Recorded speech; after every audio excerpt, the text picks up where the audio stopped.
How's it going, everybody? This is the Nitty Gritty. My name is Chad. With me is Leonard, and this is a show about wrestling. And we are approaching Thanksgiving as we record this. So naturally, we start thinking about the Survivor Series, right, Leonard? Yes, that's the time of year for that. And, I was thinking before we came on, since we're going to talk about this, that's considered one of the top four pay-per-views for WWE, but I think it's considered the fourth one. I always did. Yeah. The order for me is WrestleMania and SummerSlam and Royal Rumble, then Survivor Series. And I like the gimmick of the Royal Rumble a lot better than Survivor Series, which is just elimination tag matches. Well, yeah, and I think so. This is going to be our Survivor Series tribute show. I kind of jumped the gun, went forward there with Yeah, that. no, Yes. no. We will be talking about some of the highs and the lows. But you know what? Let's talk about like that. You kind of touched on an interesting topic there of this being considered one of the big four, and maybe being like the last among the big four.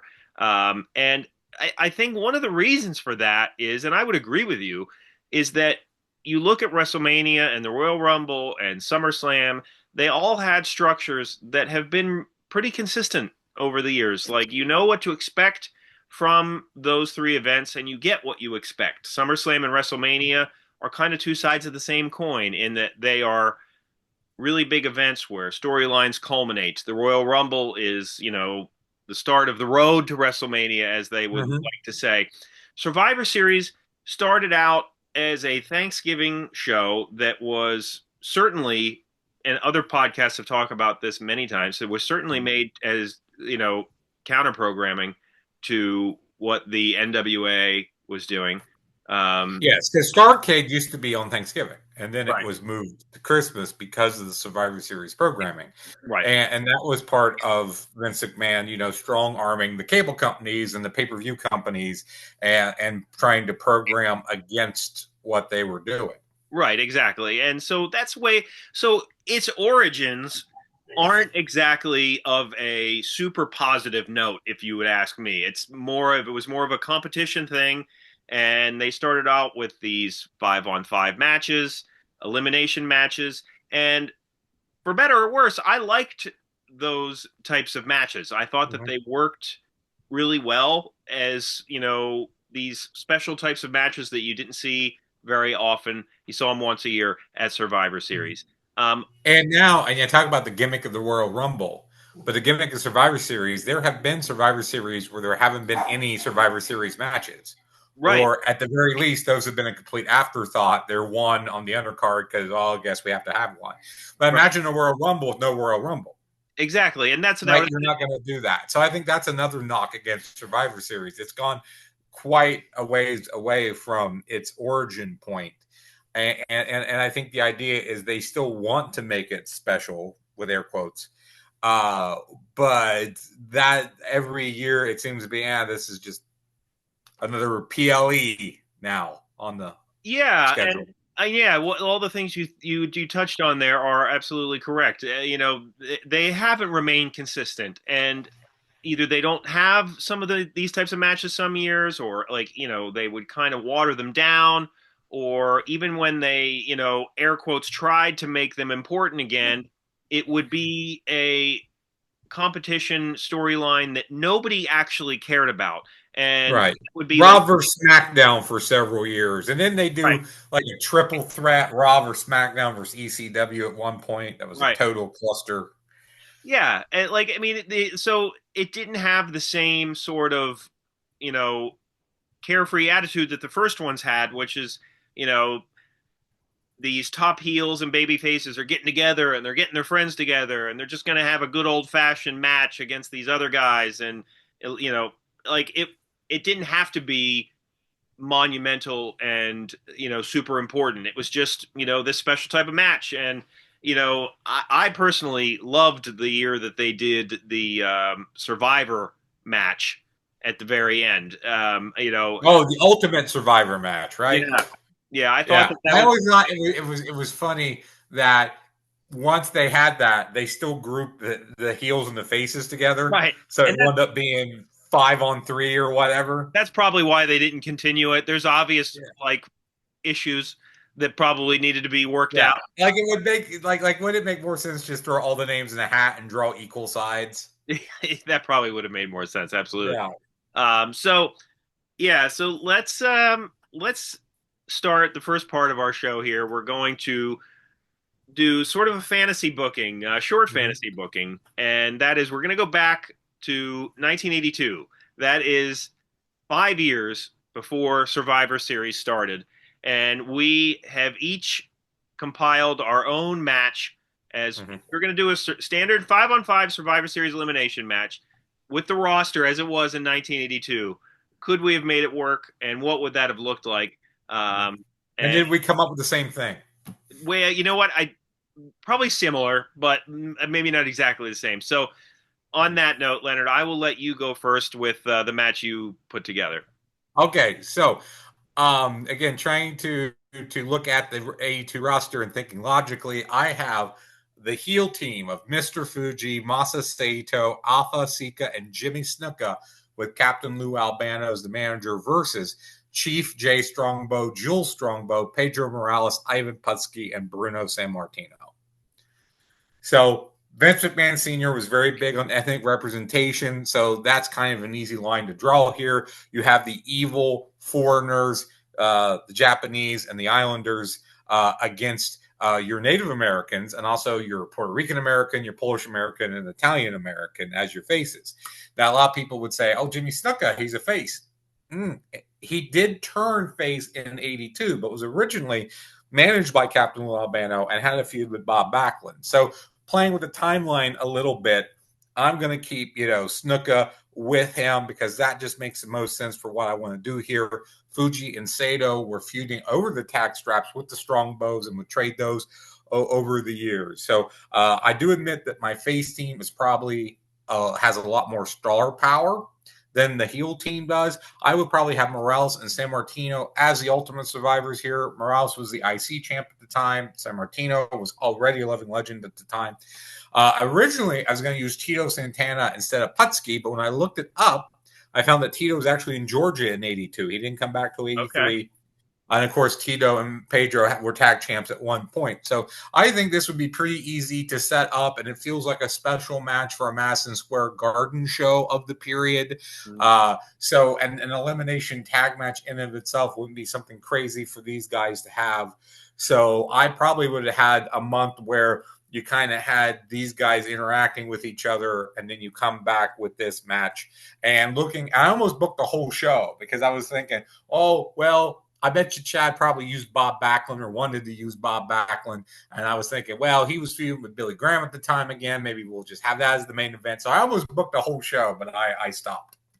No, you know what? What I like about yours is that it fits right in with the way the company would have booked a lot of these guys. You know, the Americans versus the foreigners type of situation that you mentioned.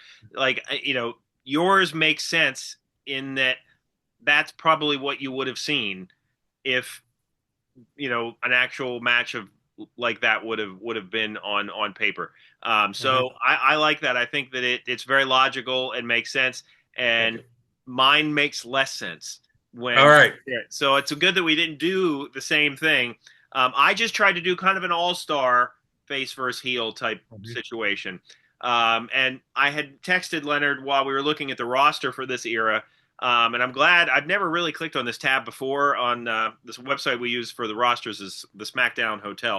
SmackDownHotel.com. And there's a champions tab. And when I clicked on the champions tab, I saw a lot of names there and a lot of belts that like I did not Mm-hmm. remember right away existed. And like one of them, I used one of them that you would probably think is unusual in my match. So Yes, because the W what was it? Was it New Japan or All Japan? I always get those mixed up. That they had the yeah, partnership with at the time. yeah. I believe that would have been New Japan.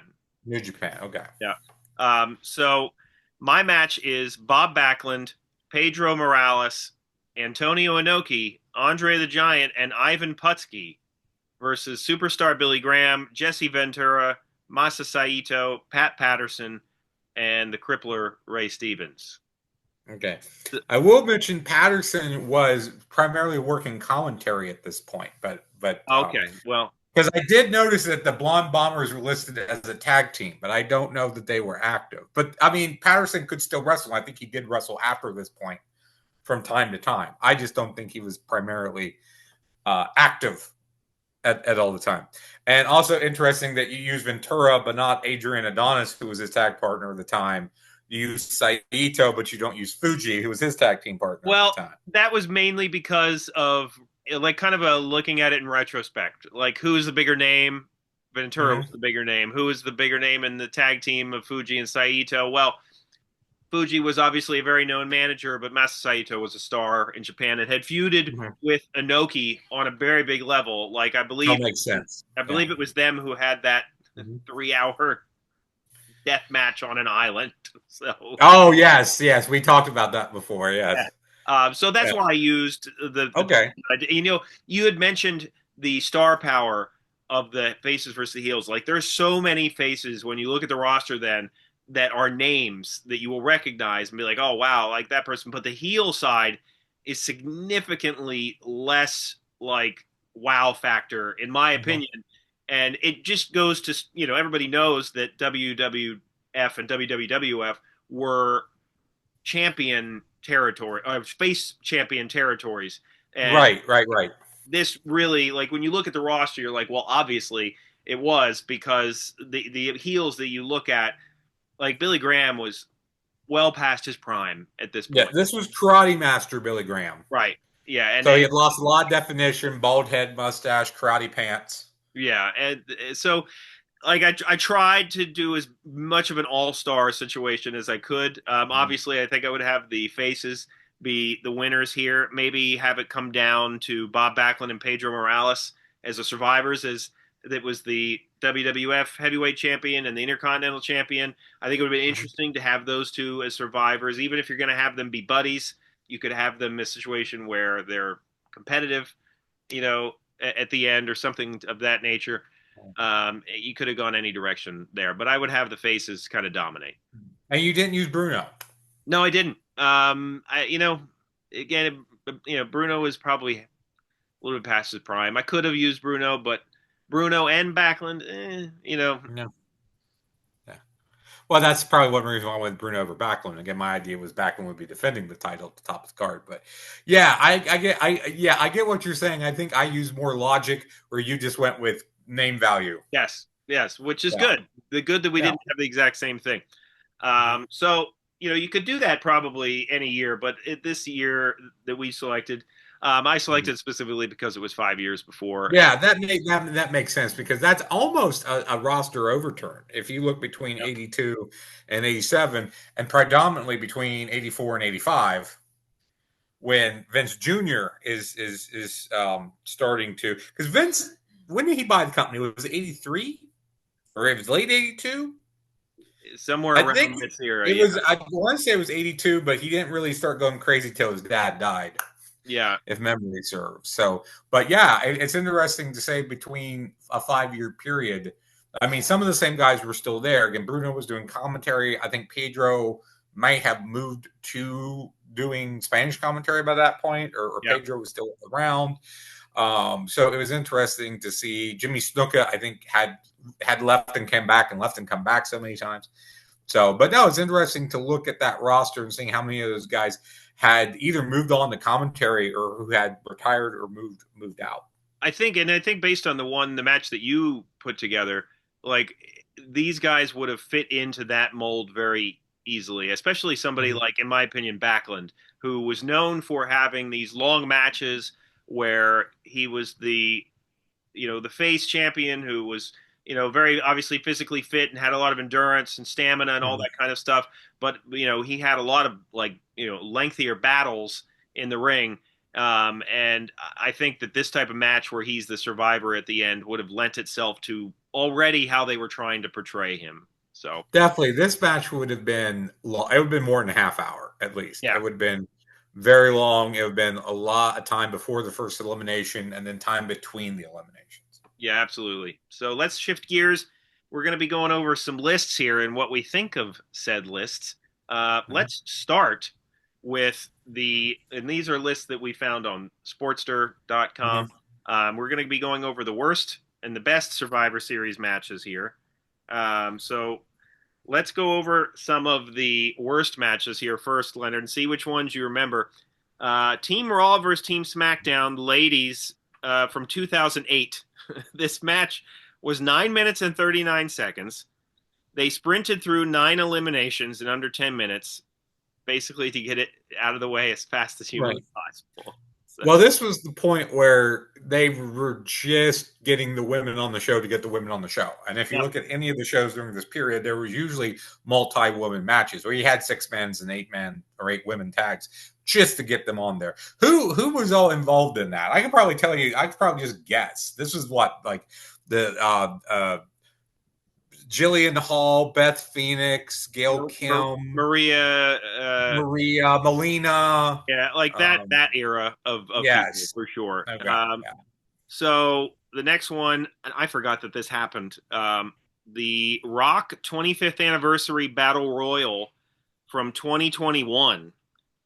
This is the battle royal that almost won. The Yes. match length was 10 minutes 45 seconds, and like basically the article talks about how strangely they tried to make the entire show a tribute to The Rock because it was 25th anniversary of his debut at the Survivor Series, which has been discussed ad nauseum at this point. With and I remember at this point, almost was the guy that they were really trying to make a thing, and it didn't happen. But no, did he win the golden egg or whatever it was? Like, because The Rock didn't show up, but he had that movie out. Yeah, where he was stealing a giant egg or something, like a gold egg. And Vince had the egg, and Vince was walking around with the egg. Yeah, I do remember that. Oh my God, that was so stupid. I do remember that now. Did he win? Did almost win the egg? Was that what he won, or he just? They did. I remember the only thing I remember about the egg was that, other than it tied into whatever movie that was, they were trying to make it seem like it was going to be something special, and it wasn't. And historically, if you remember, eggs at the Survivor Series end up being a big disappointment. If anybody remembers the gobbledygook. Yes. Of course, that is not a match, so it's not on the list. But the worst thing ever in any Survivor Series, and let's talk about that while we're here, is the gobbledygook. Absolutely, I agree. Which was Hector Guerrero in the costume. And I don't know what the idea was anyway. Like, was he going to wrestle in the costume, like, on a regular basis? Was it just going to be a one-night thing? Was he going to be like a filler? The Undertaker was scared for a while that he was going to be debuting in the egg, and thankfully, I don't even know if that was even discussed internally, but that was just his fear. But thankfully, that didn't happen. Yes, because something was coming out of the egg, and he was debuting, and I've heard him talk about that. I've always wondered what the plan was anyway. I mean, and you could tell as soon as he comes out of the egg, like the crowd. Like, first they die and then they boo it. Yeah, because it's like they were building it for a while, Yeah, it was like on Superstars. You could see it in the background on Superstars, I think, for at least a month heading up to. Yeah. And they would show it and they would say, oh, what is this and what's going to happen in Survivor Series? The next match, I've never seen this match, and I am oddly curious to watch it. Triple H versus Vladimir Kozlov versus Edge in a triple threat match. From 2008, this match was 14 minutes and 20 seconds, and the WWE Universe were audibly chanting boring during this one. I do not remember this one. Another one from 2008. This may be a time I wasn't watching a whole lot. I see Triple H Edge is fine. I think this when you throw in Kozlov. So apparently it says here the encounter improved slightly when Edge entered the match as he replaced Jeff Hardy. So obviously there were things that happened around that I did not do my research on. Yeah, no. That's that one.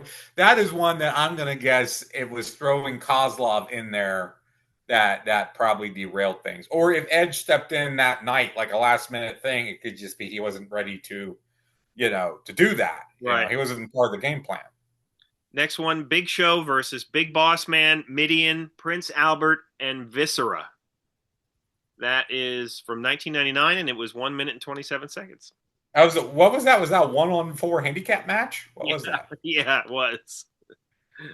So Show beat all those dudes in a It minute and a was, half. yeah. So this was the era when Big Show was feuding with Big Boss Man, which Yes, was a notoriously bad moment, involving uh, Big Show's his father. boss man's.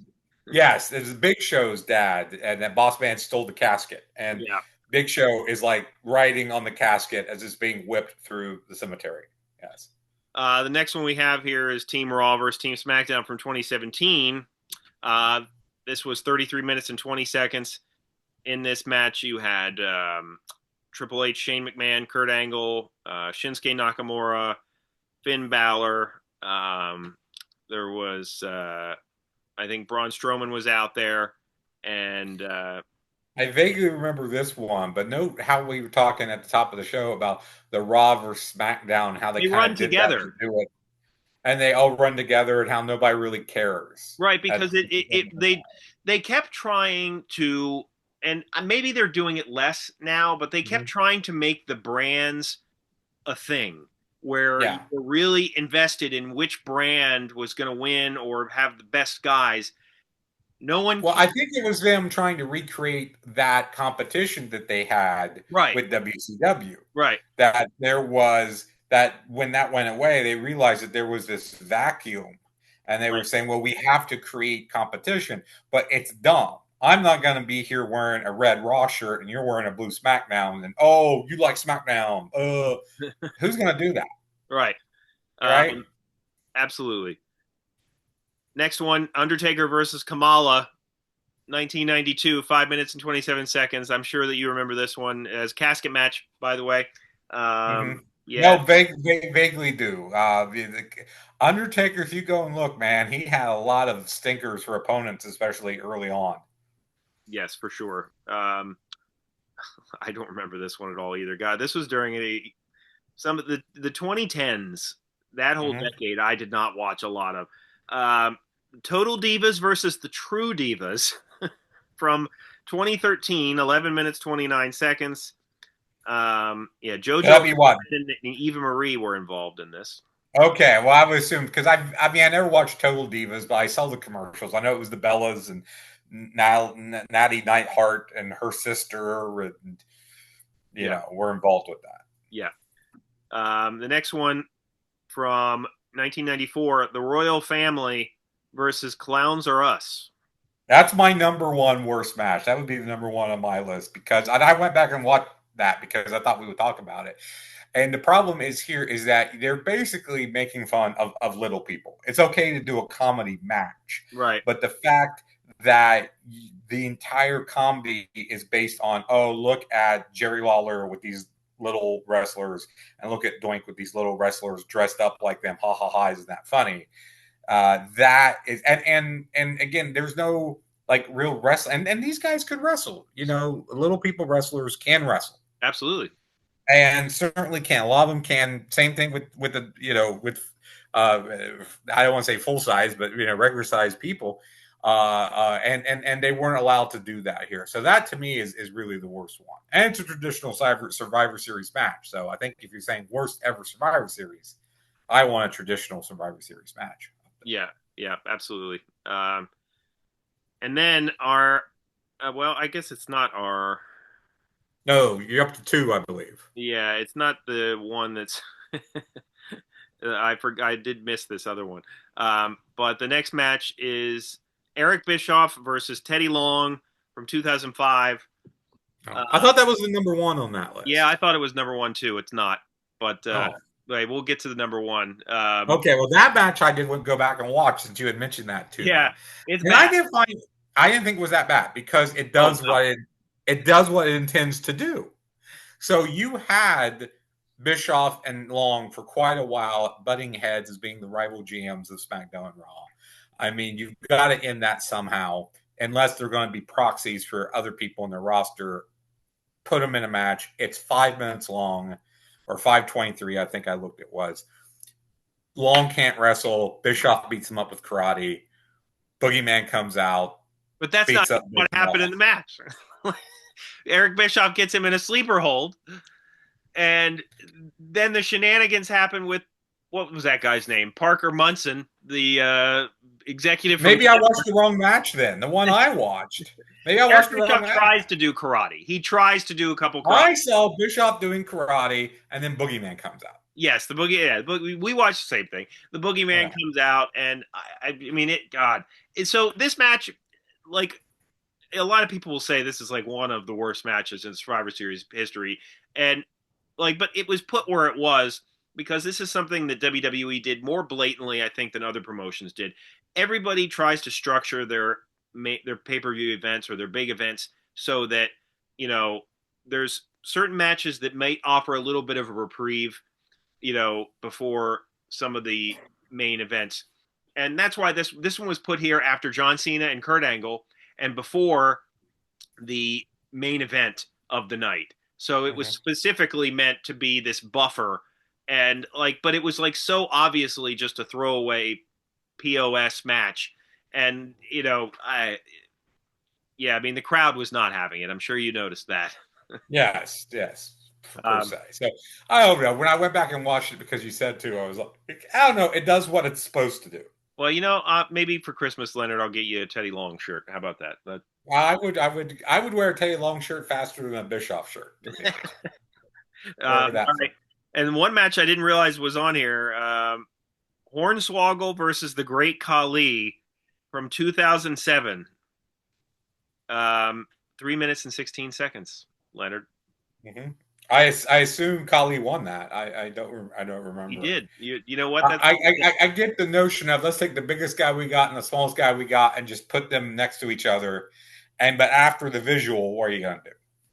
yeah, but that's the thing. Like, obviously, that was like the theme there. Like, a big man and a short man, but like they did that better at I forget. I think it was at one of the WrestleManias where King Kong Bundy and Hillbilly Jim faced each other, but it was like they had the other, smaller wrestlers with them, and they built it up to where Mhm. when King Kong Bundy got his hands on one of those Yeah, small, that was WrestleMania 3. yeah, Yeah. it ended up like, oh man, what's going to happen, because it was such an anomaly.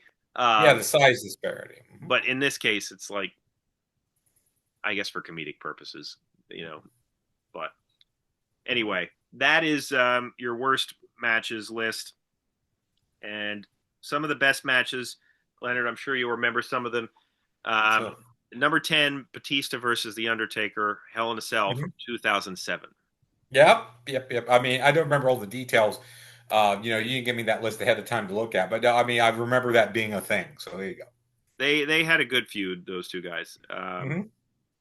From 2014, Team Cena versus Team Authority. I remember that because, but the outcome was that because then Team Cena win. No, the Authority won That when was it the didn't make Sting sense for debut. him to. What? That was the Sting debut. This match. Yes. It came Okay. down to Ziggler versus a few guys, and yeah, and Triple H, was that was the Authority era, but the match itself was fine. Dolph Ziggler was always much better than I think the way they treated his character, but Mhm. that was mainly because the people remember that because of Sting debuting. Um, Number 8, Team Raw versus Team SmackDown from 2016. Um, this match, it didn't really have anything that stands out to me. I mean, this was James Ellsworth's era. Apparently, he was there.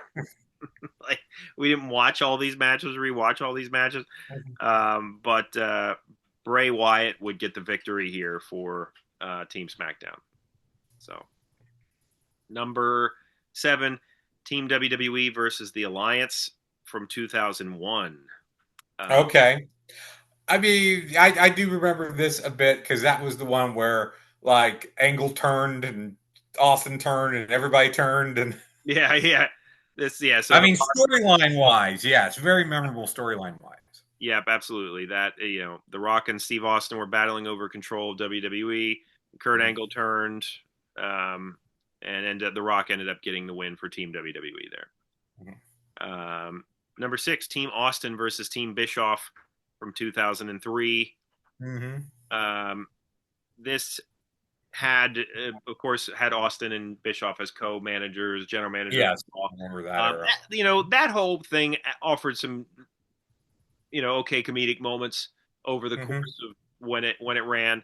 I mean, I don't remember this match vividly, but I mean, Shawn Michaels was, in a 3-on-1 disadvantage during this match, and he always manages to make situations like that entertaining.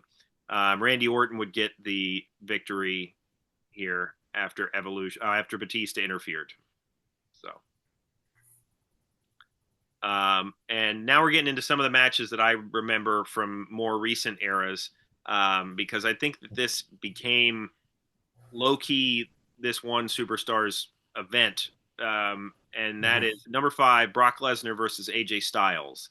I remember quite a few Survivor Series events that Brock Lesnar would have a big title match or a big match Yes. in general.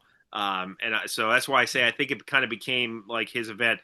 Like they would, if we wanted to see like a dream match or like a fantasy type match, like they would put Brock with some of these guys that like we didn't get to see him ever wrestle before.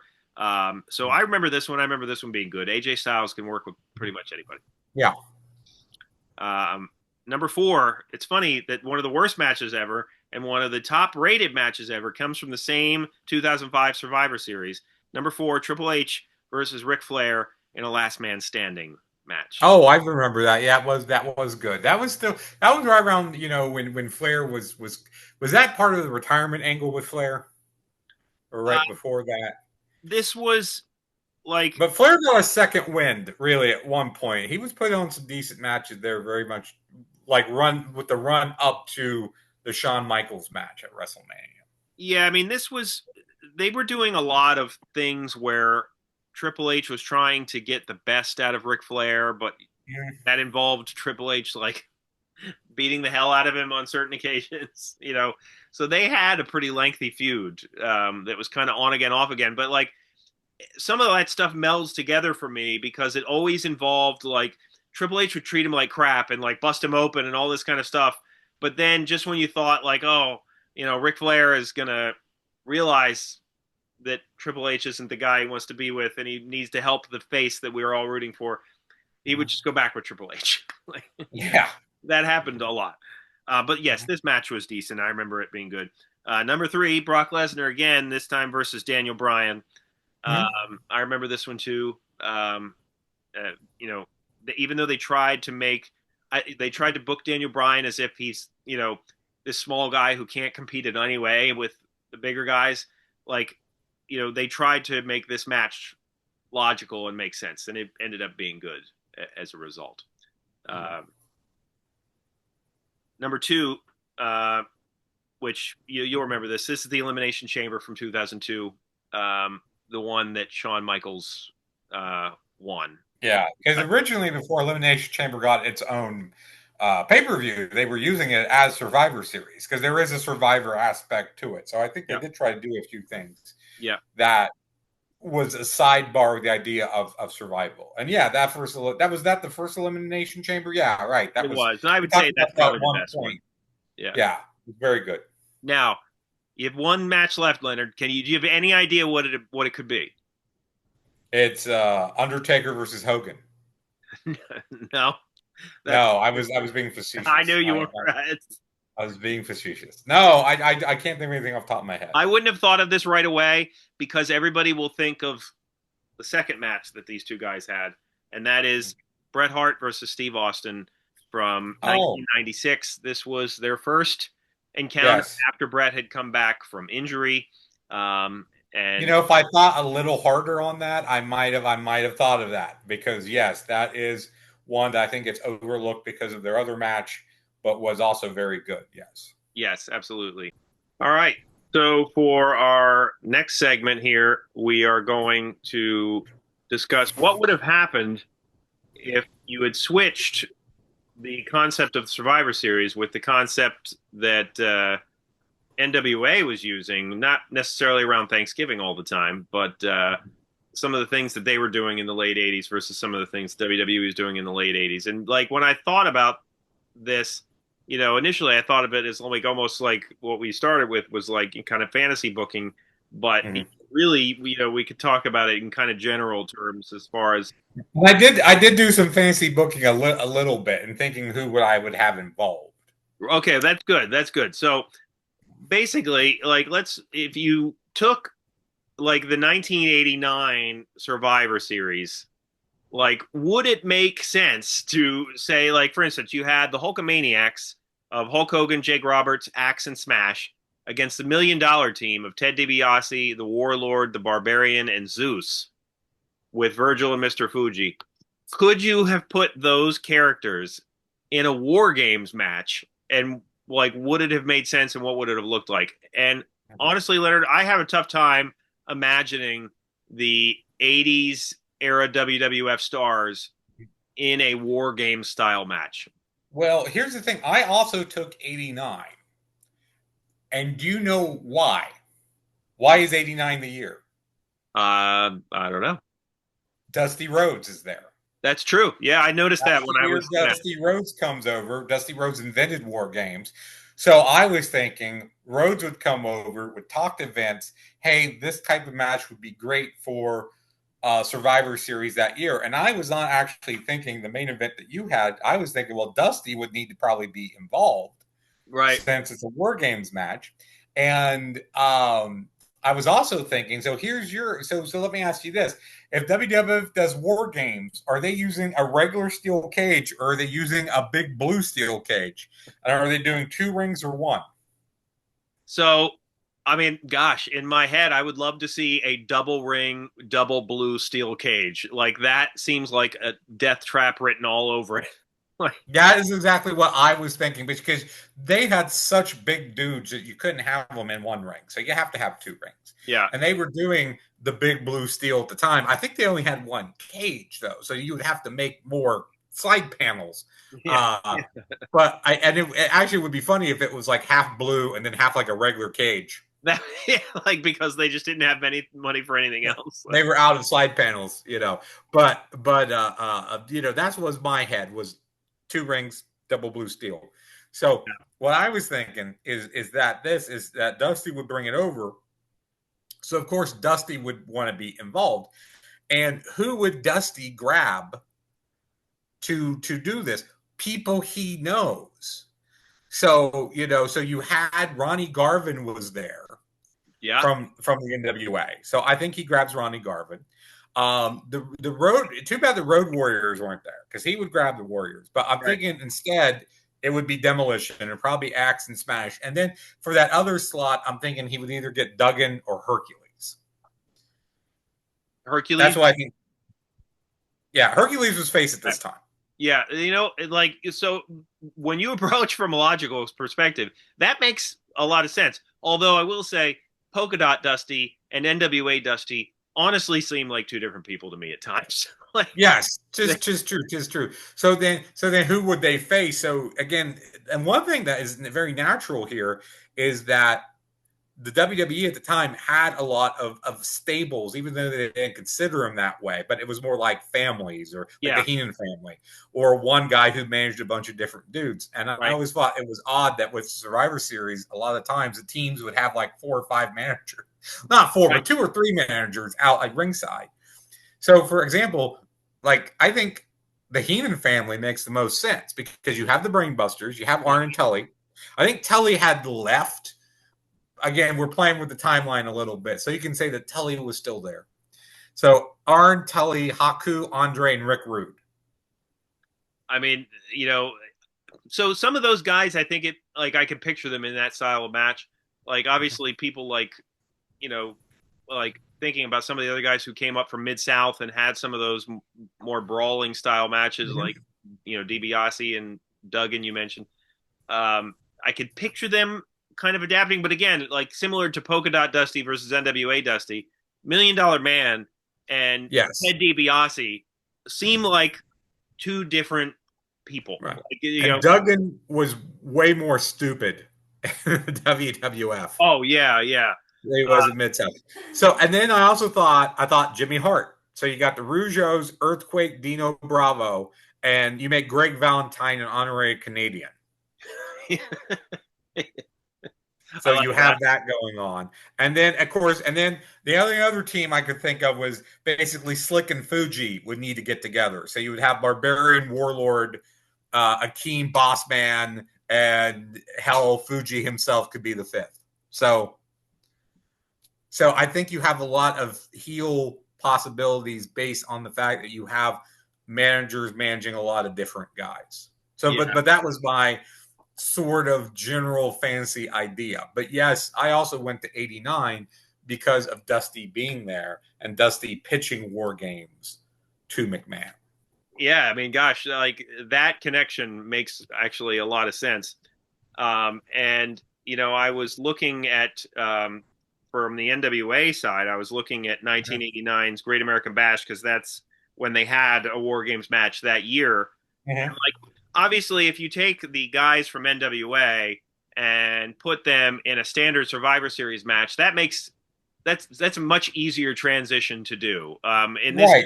you would have in that War Games match, it was the Road Warriors, the Midnight Express, and Steve Williams against, I'm sorry, Steve Williams with Paul Ellering and Jim Cornette against the Fabulous Freebirds, the Samoan SWAT team, and with Paulie Dangerously.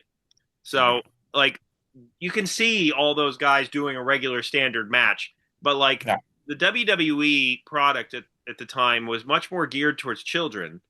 And, the characters being larger than life and, sometimes cartoonish in nature, whereas NWA was obviously doing something a little bit different. But I like the idea of of Dusty pitching the idea and Vince going along with it. Yeah. One thing I didn't mention, though, is that there wouldn't be any blood in a Right. WWF War Games match. And when you talk about the transition for NWA, a lot of those guys, are wrestlers, quote unquote.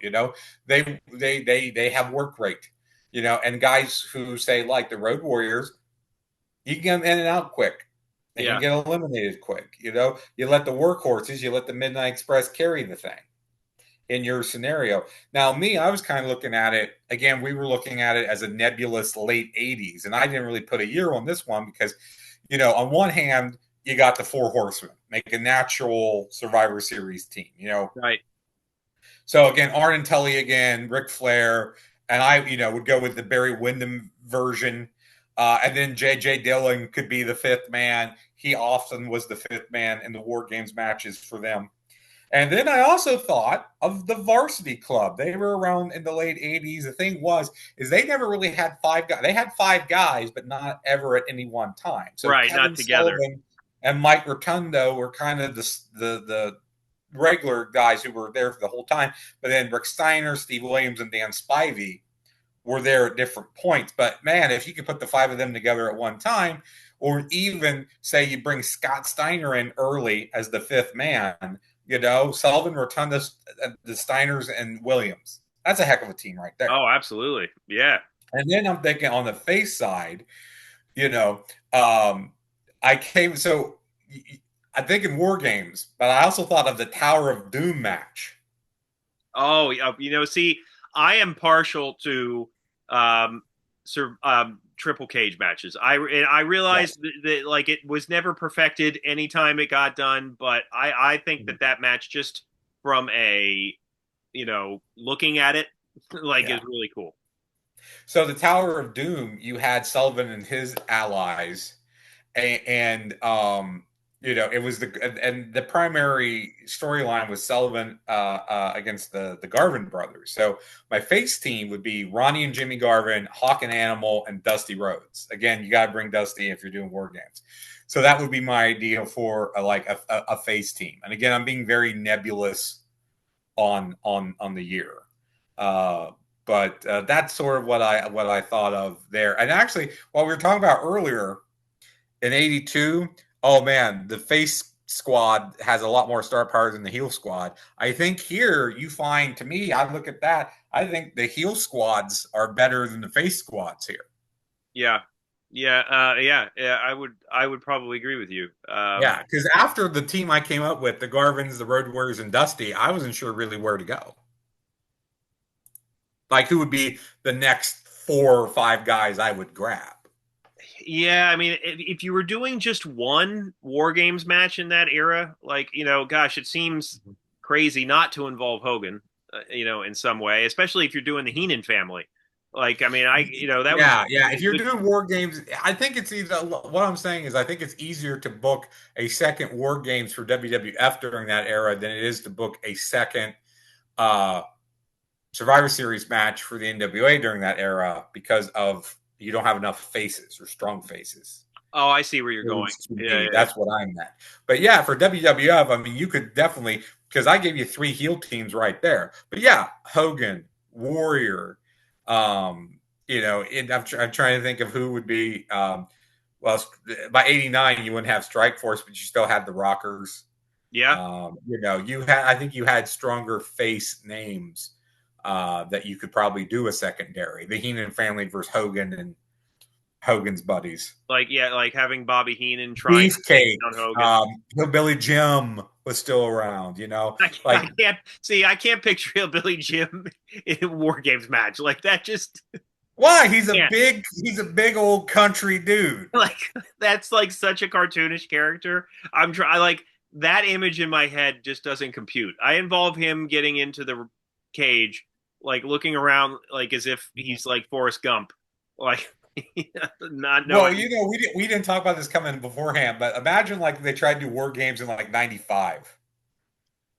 And it was like Bob Holly, Bob Sparkplug Holly, and T.L. Hopper, and the Goon, and Doink, and It would have Bastion made, Booger. it's funny you mentioned it almost would have made less sense then because you had the technical guys like Bret Hart and Shawn Michaels, but then you had like the, kind of what do they call them? The blue collar characters. Right. They had a day job.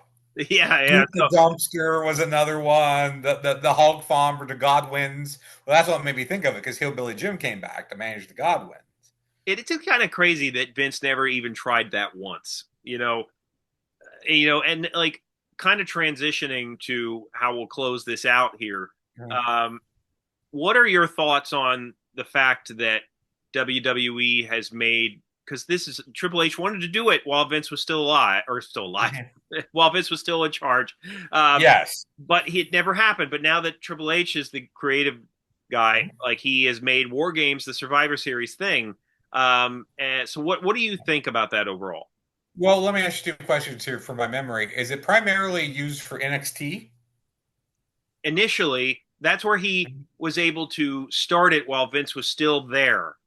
Mm-hmm. He was able to get it started in NXT, but now, I mean, that's what they're doing this year for Survivor Series. Like, don't And aren't they using open cages, no roofs? I believe? Yeah, that was always the thing in NXT as well. Yeah, Because they could jump off the top of the cage. and that's because So that's the thing. And like on the same kind of level, AEW does basically a ripoff of that called Blood and Guts. yes. 2 rings, no roof. They have more walkways around the top, so that Mm-hmm. specifically for the spots. Mm-hmm. But it's also AEW made it less of a spot fest and more of a now it's becoming just more of like a death match situation there. Okay. So Okay. it's I get different, that. but like that's going back to what you were saying about the triple cages. Like I wish AEW would, get rid of the blood and guts and say, you know what, let's bring back the triple cage because nobody's doing that. Instead Mm-hmm. of doing exactly what WWE is doing. But Yeah. Well, I was gonna say I don't like there being an open roof. I like a roof because that was a little bit different than it yeah, being a regular cage. Because the idea was you can't escape. It's war games. It's match beyond. Not that it's under escape rules. But I just get and again, you know how I am. Some of these new guys, you put a roof on a cage and they go, well, how can I jump? How can I jump? well, How can I do something? It's like, well, you don't figure it out. And thinking about it now, like because people who are listening to this will capitalize on the fact that I didn't mention it initially, but like I want to say I don't know if the whole roof was covered in the AEW's most recent Blood and Guts, but there were parts that were completely enclosed because Darby Allin and or I'm sorry, it was Briscoe and I forget who was with him were got on top and were doing moves on top of it. But like when you looked at AEW's style of making sure it was reinforced, like I mean, Mhm. there was no way anybody was going through that Mhm. that Well, cage. see, I almost find that even worse because it's like half of it's covered and half of it's not. Because half of us wants to be on top and half of us wants to jump off of it. we, So it's like, okay, well, we'll just do both. let's do everything. Like, Yeah, yeah, we'll just do everything. Yeah, I mean, I don't mind the idea still being used. I definitely, as we've said, I think it's been bastardized. And you know, in I know that AEW because of Moxley will do some bloodier, hardcore, death matchy kind of stuff. mm, But again, the idea of a war games is the fact that it was very, very brutal, and it was like an ultimate feud ender. And even though it was teams, you would have again the idea of say the Horseman against Dusty or against Sting, and him either of those guys having to get some dudes together and go in there and all that. yeah, I mean, when I think about the Survivor Series match of elimination, like to me, it was cool just to kind of throw random dudes together, you know, and have it a bunch of matches like that. When you bring in the War Games gimmick to it, like I think that doing it every year just because, well, it's Survivor Series or it's this event, so we've got to do this gimmick match. I think over the years, it just makes it more watered down to the Mm. point where it becomes less special, um, as opposed to really building towards like, okay, these two stables have to face each other in this style of match. When, Um, when you say random dudes thrown together, the first thing I thought of, I don't remember the year. I want to say it was '94, but I can't remember who. Somebody was supposed to be. It was Luger and the Steiners, and they were like the All American team. And somebody left, and they had to, or got injured, and they had to substitute Undertaker. okay, And do you remember this? And Undertaker came out, and he had like the flag in the jacket, but it was like the Betty Ross flag.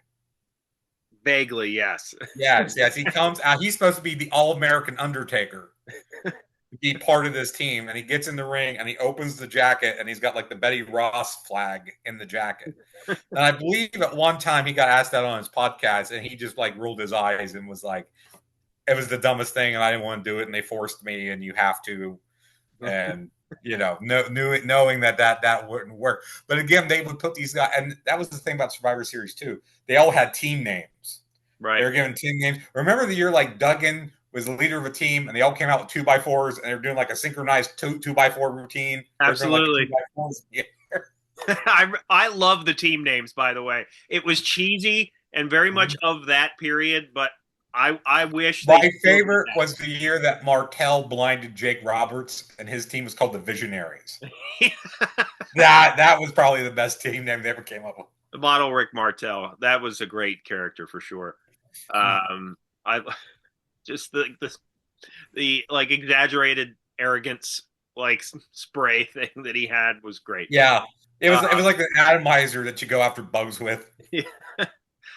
So yeah, I think Leonard and I are in agreement on how we view the Survivor Series overall, and this year it's different because you have to pay for a certain subscription plan through through ESPN Plus to Yeah, watch it. And I was talking to my kids and I was talking to a couple other people about this. This might be the first year in a while that like a ritual like Royal Rumble I might not watch because yeah. like I just am not in a position where I feel like going from spending either 10 or nothing to now I'm paying $40 a month just so I can watch WWE PLEs that are really not all that spectacular. Well, how many network slash streaming sites are they on now? Because they still have a Peacock deal. They have the ESPN deal. The They have the classic content is Netflix on deal. Peacock. Yeah, they have. They're still on. They still have a show. What on USA? Isn't NXT on CW? So I'm not sure where NXT airs anymore. It might air on USA. Oh, Um, okay, uh, but they're on like even back in the day they were on different channels, but it was all like owned. USA had Sci-Fi. It was the same family, and you could get it all. Now they're all over the place, and yeah, if we've got an extra minute here, let me throw something at you. The yeah. idea of so AEW is on HBO Max. If they lose the HBO Max deal, where do they go? Because WWE has everything else. They can't go to Netflix. They can't go to ESPN. They can't go to Peacock. I mean, they're Uh, still on TBS. yeah, but let's say they lose that TV too. I mean, if they were to lose everything, then Yeah. I mean, I would think that if I mean if I were Tony Khan, I would hesitate on just exploring another TV deal similar to the way TNA did, where they were on different channels from time to time. I mean, if it were me, I might create my own app, or maybe like they already have an app in that Ring of Honor is already was already an app before they bought it. So Right. take That's that, what I was transform thinking. it. An app, YouTube, having to carry it yourself, basically. Yeah, Oh, and Evolve is on Tubi. I saw the other day. I got on right. Tubi, and Evolve is a WWE a ball for them, And basically. and now they're still in bed with TNA. So Yeah, I'm still in bed with TNA. So I was thinking that the other day because it's kind that's the Vince McMahon playbook. oh You, yeah. you you take all the talent, you take all the TV, and then you basically you kill the territory by sucking all the air out, and then the fire goes out. And that's the thing. And I get it from a business perspective and a competition perspective. Like, oh, we want to crush our competition and we want to have everybody. I get it, but at the same time, if we do not learn from our history, we're doomed to repeat it. And we went over some of the worst matches of Survivor Series during Mm-hmm. periods where they had no competition. And the reason those matches are bad is because nobody gave a shit.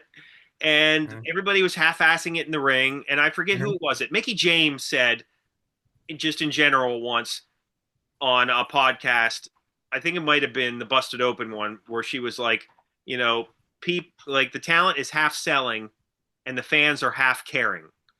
And like that to me defines the era where they had no competition totally. like Mm-hmm. so like why would you want to go back to that? Like why would you want to go back to a period where there's no competition, and yes, you don't have to worry about anybody trying to best you, but like nobody has like that motivation to really get better. Like that's what I mean. I think it's healthy for both these companies, all these companies, to exist together and kind of make each other better. Yeah, well, and also the idea too of you have to. Sometimes it makes sense to let someone go and let them go. I mean, Drew McIntyre leaves, goes to TNA, comes back, shoots at the top of the mountain. Christian Right. Cage leaves, goes to TNA, comes back, shoots at the top of the mountain. Muhammad Hassan. I can't remember if he went to or no. What's Jinder Mahal? Jinder Mahal is who you're thinking of, yeah. Jinder Mahal is who I'm thinking of. He went away, and I don't think he went to TNA. But some of the thing again, sometimes you have to go away to come back. Yes, absolutely. So you don't have anywhere to go, Right. and Like, then you just flounder. Although independent wrestling, I think is really flourishing right now. If you look around, and a lot of that has to do with the idea that you can put a show on YouTube. right. Yeah, there's a lot And, more and, ways to and watch content. right. And maybe you're not making money off of it, but you're getting eyes on the product. And Yeah. that helps to bring in, more people to the show and more merchandise sales, and maybe will help you get a TV deal or a streaming deal or whatever. Well, that's what One post, yeah. I was going to say. That's what I liked when the oh god, what was it? They changed the name of the title a couple times. One of the AEW championships was intended to be a title that they didn't just defend on their shows, that they would defend Yes. in companies. And Mhm. to me, and like these are companies that they had maybe working relationships with, but like it wasn't like they're trying to buy them. Like it, it made sense because it to me it highlighted like oh, this company is where so and so got their start, and now they're stopping by to have this match. So let me check that out. Mhm. Like Rev Pro, I think is how I got to watch some of the matches that Rev Pro did because people like Will Ospreay and Marty Scurll and all those people were there at one point. Well, on WWE, I just looked this up. WD, I knew they had this. The ID title, The the I independent, the WWE Independent Development title. Okay, Yeah, yeah. You know about that? That is for independent wrestlers to defend on the independent circuit. Okay, yeah. Yeah. I don't know a whole lot about it. I do remember an announcement about it, and I mean, who's ever held it? I couldn't tell you. Oh, the current champion is a guy named Cappuccino Joe That, Jones. Cappuccino Jones. that's not a real name. He defeated. Guess who he beat? Jack Cartwheel That's, you're making those up for sure. in a tournament final on Game Changer Wrestling. Well, I know what Game Changer Wrestling is. August 1st, 2025, Cappuccino Jones beat Jack Cartwheel. That coming soon to a random match review near you. Yes, we need to find that. He is, and Cappuccino Jones is the current champion. I just like saying the name. Yeah. Wow. Well, Yes, we need to find we'll have to check that. that out. And we'll have to, I mentioned Antonio Inoki on my fantasy thing at the start of the show because he was the WWE martial arts champion. I think I failed to mention that, but that's what Yes. he was known as.